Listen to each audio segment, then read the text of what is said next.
1952 में सबसे पहली फैमिली प्लानिंग स्कीम भारत सरकार ने लॉन्च करी। उस बिल में था जितने भी जनप्रतिनिधि हैं, जितने भी सांसद हैं, जितने भी विधायक हैं, सरकारी कर्मचारी हैं, इन सब पे 2 बच्चों के प्रावधान लागू। इस देश की महिलाएं बहुत ज़्यादा जागरूक हैं। हर राजनीतिक दल वुमेन एम्पावरमेंट की बात करता है। ये एक आदिवासी महिला ने भी, किसी ने हमसे ये नहीं कहा कि हम ज़्यादा बच्चे पैदा करना चाहते हैं। जीवन जीने के लिए 3 चीज़ों की आवश्यकता होती है: शुद्ध जल, शुद्ध वायु, शुद्ध भोजन। तीनों चीज़ें आर्टिकल 21 कॉन्स्टिट्यूशन के हिसाब से, राइट टू लाइफ के हिसाब से आप हमें प्रोवाइड नहीं कर पा रहे। जिम्मेदार कौन है भाई? आप ट्रिपल तलाक लेकर आ रहे हो, बिल लाए उस पे वुमेन एम्पावरमेंट के लिए ना।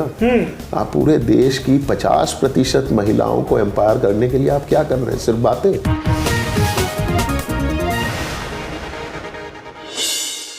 नमस्कार, मैं हूं सौरभ द्विवेदी और आप देख रहे हैं दी ललनटॉप.com।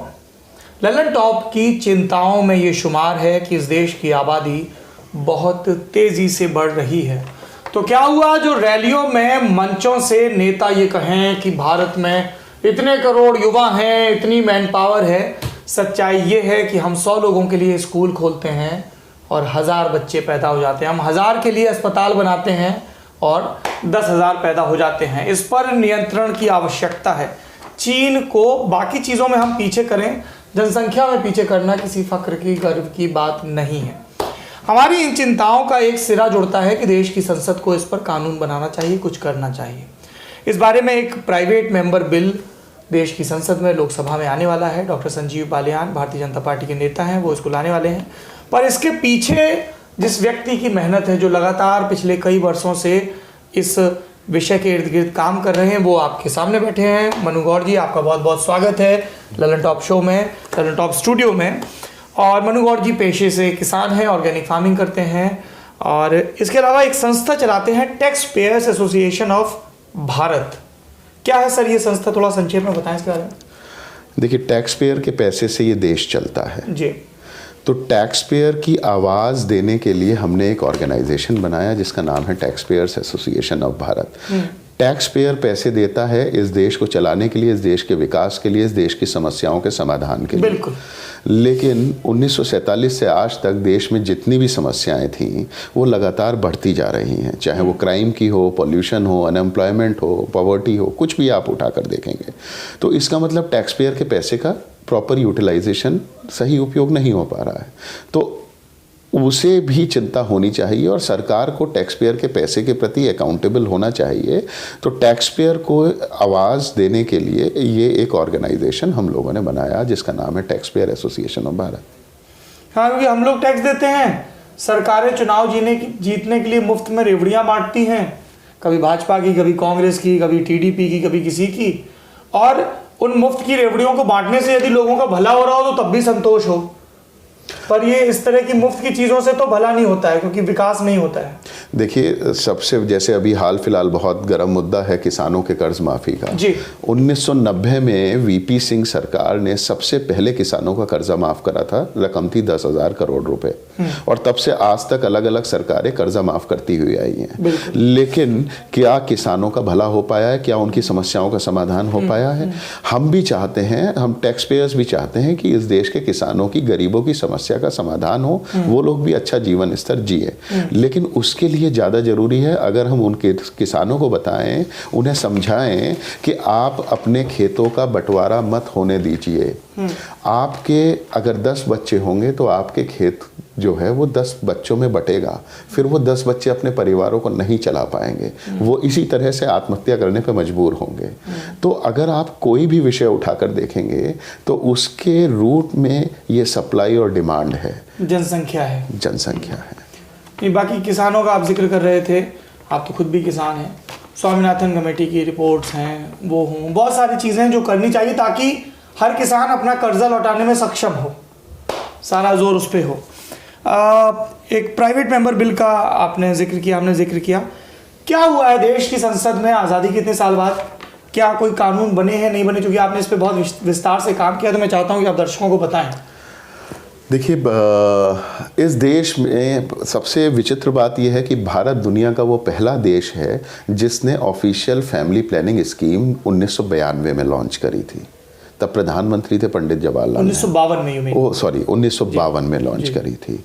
तो जो देश सबसे पहली फैमिली प्लानिंग स्कीम लॉन्च करता है वो आज दुनिया का सबसे पॉपुलस कंट्री हो चुका है। ये कितने विडंबना की बात है। सबसे पॉपुलस चीन से पीछे हैं अभी कि आगे हैं? हम 100% चीन से पीछे हैं।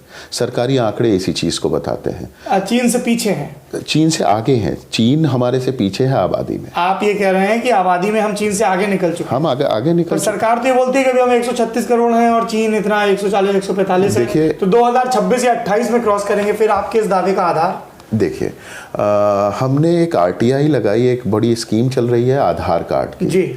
तो हमने एक आरटीआई लगाई यूएआईडी में और हमने पूछा कि अभी तक कुल कितने आधार कार्ड बने हैं। उन्होंने उत्तर में हमें बताया कि हमारी वेबसाइट पे सारी डिटेल्स मेंशन है। हमने कहा कोई आधार कार्ड क्या डुप्लीकेट बना है? उन्होंने उस चीज़ का जवाब देने से मना कर दिया कि ये जानकारी हमारे पास नहीं है। हमने उसमें पूछा कि क्या ये जितने भी आधार कार्ड बने हैं अभी भारत में ये सब इंसानों के ही हैं, किसी जानवर का तो नहीं है? तो उन्होंने कहा नहीं, इस चीज़ की भी हमारे पास कोई जानकारी नहीं है। हम आधार कार्ड की वेबसाइट पे गए, हमने पाया कि करीबन 123 करोड़ आधार कार्ड आज तक बन चुके हैं। अच्छा।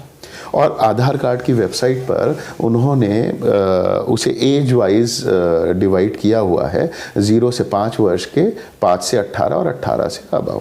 तो जब आप पूरी कैलकुलेशंस को देखेंगे, उसका पूरा एनालिसिस करेंगे, तो आप पाएंगे कि 123 करोड़ आधार कार्ड बन चुके हैं, करीबन 10% आधार कार्ड और बनने बाकी हैं।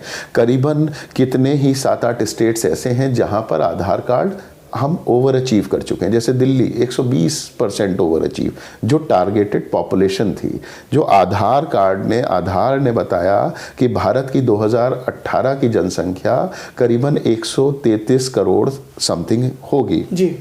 तो उस प्रोजेक्टेड पॉपुलेशन के अगेंस्ट में इतने आधार कार्ड बनेंगे, वो सारा टारगेट हम ओवर अचीव कर चुके हैं कई स्टेट्स में, कई एज ग्रुप्स में। तो उसका पूरा एनालिसिस करके हमने पूरी एक रिपोर्ट तैयार करी, कई जगह वो पब्लिश भी हुई है, हमने सारे सांसदों को भी भेजी और उसके हिसाब से पता लगता है कि भारत की जनसंख्या अगर हम बिना घुसपैठियों को गिने लगाएं तो वो जनसंख्या कम से कम 141 करोड़ है। Okay, interesting. आप 1952 में पंडित नेहरू वाले, तो 1952 में सबसे पहली फैमिली प्लानिंग स्कीम भारत सरकार ने लॉन्च करी। उसके बाद 1974 में स्टेरिलाइजेशन प्रोग्राम भारत सरकार ने, संजय गांधी इंदिरा गांधी के समय कांग्रेस की सरकार थी। उसके बाद 1992 में पार्लियामेंट में, राज्यसभा में 79th कॉन्स्टिट्यूशन अमेंडमेंट बिल आया और वो भी सब 2 बच्चों के प्रावधान पर ही था, जिसमें पीवी नरसिम्हा राव की सरकार ये लेके आई। पीवी नरसिम्हा राव की सरकार, उस समय स्वास्थ्य मंत्री थे माखनलाल फोतेदार। तो वो ये बिल लेकर आए, लेकिन अफसोस इस बिल पे इसलिए चर्चा नहीं हो सकी क्योंकि 6 दिसंबर को जब बाबरी मस्जिद गिराई गई तो ML फोतेदार ने उस चीज़ की जिम्मेदारी लेते हुए, उस चीज़ की जिम्मेदारी लेने के लिए जब तत्कालीन प्रधानमंत्री से कहा और उन्होंने नहीं ली, तो उन्होंने कांग्रेस और मंत्रिपरिषद से इस्तीफा दे दिया और 18 दिसंबर को वो बिल टेबल हुआ, 1992 को वो राज्यसभा में टेबल हुआ बिल। तो इसलिए क्योंकि वो ML फोतेदार इस्तीफा दे चुके थे, तो सरकार अपने द्वारा लाई हुई बिल पे भी सरकार ने चर्चा नहीं कराई। क्या था उस बिल में, कुछ बता सकते? उस बिल में था जितने भी जनप्रतिनिधि हैं, जितने भी सांसद हैं, जितने भी विधायक हैं, सरकारी कर्मचारी हैं, इन सब पे 2 बच्चों के प्रावधान लागू। तो बढ़िया था, वहां से शुरुआत हो सकती थी। वहां से शुरुआत हो, सरकारी से हो, वहां से शुरुआत हो सकती थी। आज भी आप देखेंगे तो कई राज्यों के लोकल बॉडी इलेक्शंस में गवर्नमेंट जॉब्स में 2 बच्चों का प्रावधान लागू है। अभी पिछले साल मध्य प्रदेश में 2 जजेस को नौकरी से टर्मिनेट कर दिया गया क्योंकि उनके तीसरा बच्चा पैदा हुआ था। और अब ये, इसके अलावा आपने बताया कि लगभग 35 प्राइवेट मेंबर बिल भी सदन में आए हैं। टोटल आज तक, आज़ादी के बाद से अब तक टोटल 35 प्राइवेट मेंबर बिल अलग अलग सांसदों के द्वारा जनसंख्या नियंत्रण के संबंध में लाए गए हैं संसद में। उसमें से सबसे ज़्यादा 15 सांसद कांग्रेस के हैं जिन्होंने ये प्राइवेट मेंबर बिल लेकर आए हैं। 8 सांसद भारतीय जनता पार्टी के हैं, RJD के एक सांसद हैं, TMC के एक हैं। तो ऐसे ऐसे अलग अलग एक तो उसमें कितने सांसद मौजूदा लोकसभा में हैं? मौजूदा लोकसभा में करीबन 8 सांसद मौजूद हैं, जो पहले कभी ये प्राइवेट मेंबर बिल लाए हैं। जो पहले कभी ये प्राइवेट मेंबर बिल लाए थे। अच्छा। तो इसीलिए हमने उन सारे सांसदों को टारगेट करा, उन्हें भी हमने पत्र लिखे, उनसे भी हम व्यक्तिगत तौर पे जाके मिले और हमने प्रयास करा कि जो वर्तमान सदन में जितने सांसद हैं उन्हें हम एक मंच पर लेकर आए। हाँ, सबकी चिंताओं का हिस्सा होना चाहिए और देश के सामने हम ये बताएं, वो लोग आकर देश के सामने ये बताएं कि उन्हें इस देश में ये प्राइवेट मेंबर बिल फाइल करने की पॉपुलेशन पर आवश्यकता क्यों महसूस हुई। तो हमें बड़ा अच्छा लगा कि ऐसा आयोजन हम करने जा रहे हैं और बहुत सारे सांसदों ने उसमें अपनी सहमति जताई है। ये जो Sanjeev Balyan responsible parenthood act 2018 पेश कर रहे हैं, क्या है इस एक्ट के प्रावधान? जब हमने सारे सांसदों को पत्र लिखा तो संजीव बालियान जी ने हमें अप्रोच किया कि आप अपना पॉलिसी बताइए और मैं इस पे एक प्राइवेट मेंबर बिल लगाना चाहता हूँ। तो हमने एक पॉलिसी ड्राफ्ट की और वो हमने उन्हें दी, लेकिन उसमें बहुत सारे प्रावधान ऐसे थे जो कि वो मनी बिल हो सकता था, प्राइवेट मेंबर बिल नहीं होता। तो जैसे टैक्सेशंस की बात उसमें होती कि जिनके 2 बच्चे हैं उन पे टैक्सेशन क्या लगना चाहिए, जिसके 1 बच्चा है उस पे टैक्सेशन क्या लगना चाहिए, जिसके मिलना चाहिए। तो जिसके 3 या 4 या 5 बच्चे हैं उन पे टैक्सेशन किस तरह से लगने चाहिए। पर ये रेट्रोस्पेक्ट में तो लागू नहीं होगा ना? नहीं, ये सारा प्रावधान लागू होगा जिस दिन ये पारित हो जाएगा कानून, आगे उसके 10 महीने बाद से। हाँ, तो उसके 10 महीने बाद उस 10 महीने के अंदर पूरे देश में सारे के सारे जिलों में, सारे राज्यों में एक समिति का गठन, एक बोर्ड का गठन होगा जो कि उसमें कुछ एग्जेम्पशंस भी दिए हुए हैं उस प्रावधान में।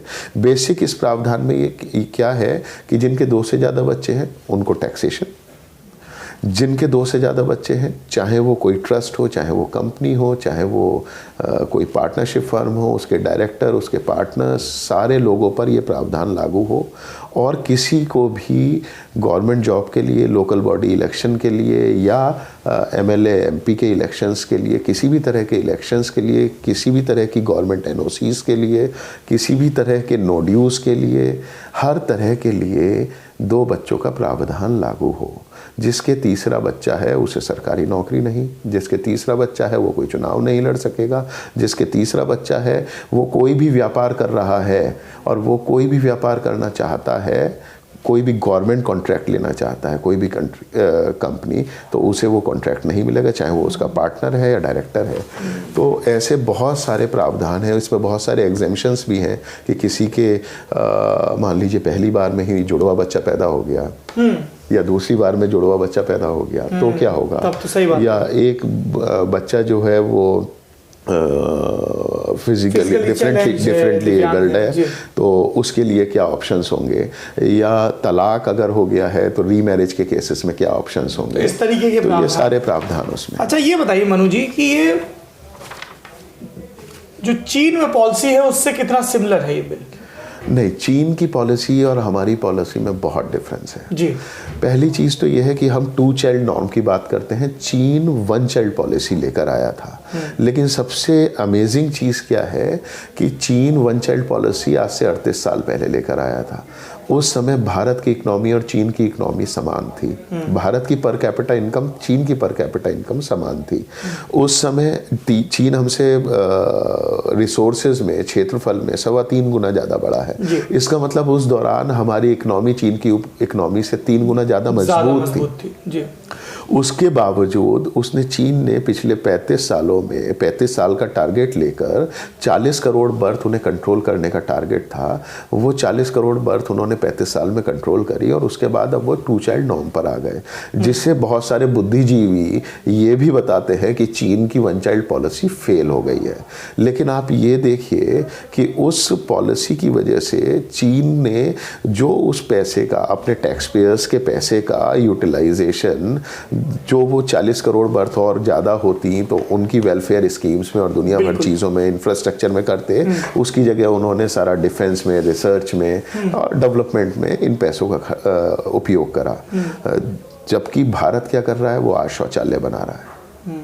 और फिर भी हम कैसे तुलना कर सकते हैं चीन से, और चीन की इकनॉमी हमसे बहुत ज़्यादा है। हम लोग वैसे भी जैसे प्रधानमंत्री जी कहते हैं 5 ट्रिलियन इकनॉमी की तरफ भारत बढ़ता जा रहा है, लेकिन किस इकनॉमी की तरफ बढ़ता जा रहा है, उसमें अमीरों की परसेंटेज कितनी है, गरीबों की कितनी है?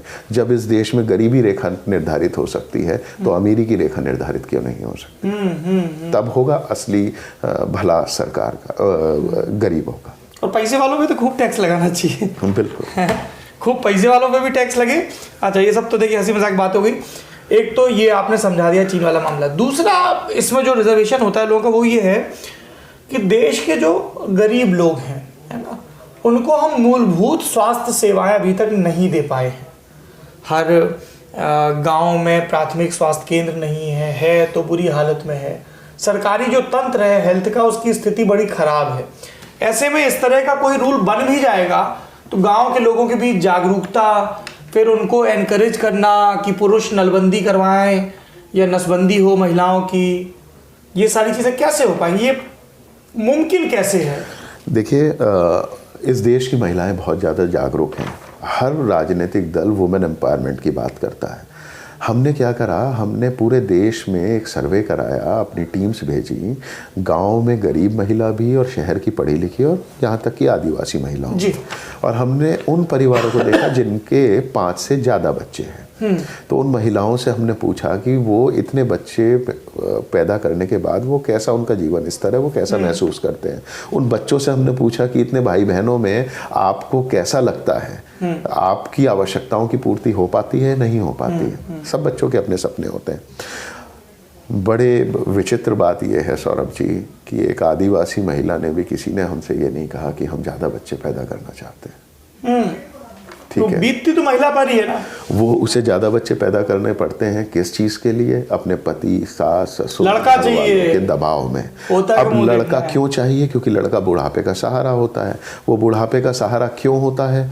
क्योंकि जितने डेवलप कंट्रीज हैं वहां पे बुढ़ापे में ध्यान सरकार रखती है। हाँ। हमारे यहाँ नहीं रख सकती।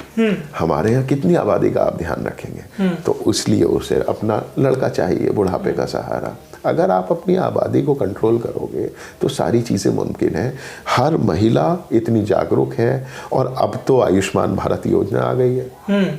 जब पहली डिलीवरी के लिए गया, आप आधार कार्ड बना रहे हैं, आप आधार कार्ड से नहीं पता कर सकते कि इसके कितने बच्चे हैं, इसकी पहली डिलीवरी है या दूसरी डिलीवरी है? क्या आप उसी समय उसे जागरूक नहीं कर सकते? उसके पति को नहीं समझा सकते? इंसेंटिव दें, जागरूक करें। और जब हम सारे गांव में बिजली पहुंचा सकते हैं, सड़कें पहुंचा सकते हैं, शौचालय पहुंचा सकते हैं, गैस के चूल्हे पहुंचा सकते हैं, तो हम ये वाली स्वास्थ्य सुविधाएं जागरूकता के लिए क्यों नहीं पहुंचा सकते? बिल्कुल, ये तो आपकी दुरुस्त बात है, करना ही चाहिए। पर करते क्यों नहीं कोई पॉलिटिकल पार्टी? मतलब जब से वो संजय गांधी के दौर में नसबंदी बदनाम हुई क्योंकि सख्ती हुई, ज़बरदस्ती हुआ, नंबर बनाने के लिए सबने किया और उसके बाद वो चुनाव हार गए, तो उसके बाद से ऐसा लगता है कि सब राजनीतिक दल कहते हैं नहीं इस टॉपिक को मत टच करो यार, बाकी सब ठीक है। जनसंख्या को लेकर कोई भी सख्त कानून क्यों नहीं आ रहा है? क्यों एक पार्टियां इसको अपना एजेंडा नहीं बना रही? उनको लगता है क्या पब्लिक नाराज हो जाएगी? बिल्कुल। एक्चुअली इस देश का नागरिक जो है वो जातियों में, धर्मों में, वो क्षेत्रों में बटा हुआ है, वो भाषाओं में बटा हुआ है। तो राजनीतिक दल हर पॉकेट को अपने वोट बैंक की तरह से देखते हैं। ये मुसलमान है, ये हमारा वोट बैंक है, ये हिंदू है, ये हमारा वोट बैंक है। उसमें ये अलग अलग रीजनल पार्टीज का अपना अलग अलग जगह प्रभुत्व है। तो वो अपने उस वोट बैंक को खोना नहीं चाहते, पहली चीज़। दूसरी चीज़ जो है, संजय गांधी ने जिस तरह का इस्तेमाल किया था, संजय गांधी ने उस दौरान 60 करोड़ बर्थ कंट्रोल करी, ये नसबंदियाँ कराई थी। 60 लाख नसबंदियाँ कराई थी संजय गांधी ने उस समय। आप सोचिए, वो सरासर गलत था। वो फोर्स नसबंदी कराना सरासर गलत था। 16 साल के 18 साल के बच्चों तक सरासर गलत था। लेकिन आप कल्पना करिए कि अगर वो 60 लाख नसबंदी उस समय नहीं हुई होती, वो किसी भी तरह से हुई, तो आज भारत की जनसंख्या क्या होती? इस चीज़ की भी कल्पना करिए। आप कल्पना करिए, ऐसी बहुत सारी चीज़ें हैं। आप देखेंगे सन 1938 में हिटलर ने 5 सालों में 60 लाख यहूदियों को गैस चैम्बर में भर के मार दिया। ठीक है, उसे सबसे बड़ा जेनोसाइड, सबसे बड़ा नरसंहार की संज्ञा दी गई। भारत में हर साल 15 लाख लोग वायु प्रदूषण से मर जाते हैं। उसका जिम्मेदार कौन है? जीवन जीने के लिए 3 चीज़ों की आवश्यकता होती है: शुद्ध जल, शुद्ध वायु, शुद्ध भोजन। तीनों चीज़ें आर्टिकल 21 कॉन्स्टिट्यूशन के हिसाब से, राइट टू लाइफ के हिसाब से आप हमें प्रोवाइड नहीं कर पा रहे। जिम्मेदार कौन है? तो अब ये जो प्राइवेट मेंबर बिल है, एक और बिल आएगा, पर क्या सदन में इस पर चर्चा हो पाएगी? सदन में तो आजकल किसी भी चीज़ पे चर्चा नहीं हो पा रही। आज किसी तरह ट्रिपल तलाक बिल पर चर्चा हुई, वो भी आधी अधूरी, फिर वॉकआउट कर गए कांग्रेस के लोग। सौरभ जी, एक बड़ी अच्छी बात है। अगर हम देखें, आज़ाद भारत में पहली बार ऐसा हुआ था जब भ्रष्टाचार के खिलाफ 2014 में एक आंदोलन हुआ था, अन्ना हजारे ने 2011 जी, तब से शुरुआत हुआ था। तो पहली बार ऐसा हुआ था कि सरकार सड़कों पे आई थी। पहली बार जन दबाव के कारण वो एक पार्लियामेंट का स्पेशल सेशन बुलाया गया था जी। तो अगर जनता चाहे तो सब कुछ हो सकता है। अगर जनता चाहे तो इस बार चुनाव है 2019 में, वो अपने जनप्रतिनिधियों से पूछ सकती है, वो हस्ताक्षर करा सकती है, वो उनसे एफिडेविट ले सकती है कि हम तुम्हें वोट तब देंगे जब तुम इस बिल का समर्थन करोगे अगले सदन में, नहीं तो हम तुम्हें वोट नहीं देंगे। ये जनता के ऊपर है कि वो कैसा भारत चाहते हैं। सिर्फ अपने परिवार के लिए पैसा छोड़ के जाने से कुछ नहीं होगा, क्योंकि वो आपके बच्चे उस पैसे का उपयोग नहीं कर पाएंगे। और ये बहुत ही मतलब उसमें कोई टेक्निकलिटीज़ होंगी, विशेषज्ञ उस पर अपने अपने दावे करेंगे, पर ये बहुत ही औरतों के फेवर वाला बिल है 100%, क्योंकि उनकी कोख पे बोझ आता है और उम्मीदों का, धार्मिक मान्यताओं का, इसका उसका, कि 1 करो 2 करो, पोते का मुंह देखना है, इसका देखना है, नहीं तो मुक्ति कैसे मिलेगी, बुढ़ापे का सहारा, और वो सारी चीज़ें। भाई आप ट्रिपल तलाक लेकर आ रहे हो, बिल लाए हैं उस पे, वुमेन एम्पावरमेंट के लिए ना। आप पूरे देश की 50% महिलाओं को एम्पावर करने के लिए आप क्या कर रहे हैं? सिर्फ बातें। ये होगा, ये बिल, ये 2 बच्चों का प्रावधान होगा, उसके लिए फिर कोई सास ताना मारेगी तो बहू कह देगी कि माता जी मैं तो कर लूं तीसरा, पर सरकारी नियम है। चलिए, ये बढ़िया बात कही। तो अब इस बिल पर क्या चर्चा होने की संभावना है? ये आखिरी सवाल। आज 100 से अधिक सांसदों ने एक पत्र हस्ताक्षर करके लोकसभा स्पीकर को दिया है, सुमित्रा महाजन जी को, और उन्होंने कहा है कि अब तक के लंबित 35 private member bill pay discussion कराया जाए, चर्चा कराई जाए, जिन पे आज तक चर्चा नहीं हो सकी है। ये अपने आप में बहुत बड़ा प्रयास है, और मुझे उम्मीद है, मैं ऐसी आशा करता हूँ कि लोकसभा अध्यक्ष को उस इशू पे चर्चा कराने के लिए एक समय आवंटित करना चाहिए। शायद, देखिए, कानून कब बनेगा, वो कानूनी प्रावधान है, वो संसद को बनाने हैं, लेकिन कम से कम उन चीजों पे जनमत तैयार किया जाए, चर्चा तो हो, जनमत तैयार किया जाए, लगातार बात हो। ये हमारी चिंताओं का हिस्सा है। आपने यहाँ आकर हमसे बात की, इसके लिए बहुत बहुत शुक्रिया आपका। आप देख रहे हैं theLalantop.com। कमेंट बॉक्स में लिखकर बताइए कि ये जो जनसंख्या का बढ़ता दबाव है, इसके प्रभावी इलाज के लिए हमें क्या करना चाहिए, देश की सरकारों को क्या करना चाहिए, जनप्रतिनिधियों को क्या करना चाहिए, किस तरह के जनमत के दबाव बनने चाहिए। शुक्रिया।